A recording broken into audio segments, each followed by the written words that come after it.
আজ আমরা এসেছি রামকৃষ্ণ মিশনে। এইটা হলো মন্দির। এখন বিকাল হয়ে যাওয়ার কারণে মন্দিরের দরজা বন্ধ। আর এই যে দীপক কুমার রায় নামটা দেখলে, ইনি এখন প্রয়াত, কিন্তু এনার অক্লান্ত প্রচেষ্টায় ও ভালোবাসায় এই রামকৃষ্ণ মিশন প্রতিষ্ঠা করা সম্ভব হয়েছে। এখন যাচ্ছি আমরা দুর্গা মণ্ডপে।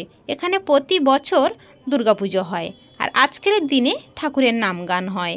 এখানে অগণিত মানুষের ভিড়, আর এই অগণিত মানুষের জন্য পৌরসভা থেকে জলের ব্যবস্থাও করা হয়েছে। আর ঠাকুরের প্রসাদও বানানো হচ্ছে। আজকের প্রসাদ হলো খিচুড়ি, আর এই বাড়ির জন্য সবার এই বাটিতে করে প্রসাদ দিয়ে দিচ্ছে। আর এইটা হলো মিশনের পুকুর, আর পুকুরের ওই পারে দেখো রাস্তার দুধারে বসিয়ে মানুষের প্রসাদ সেবা করাচ্ছে। এই যে দেখো আজকের দিয়েছে খিচুড়ি প্রসাদ।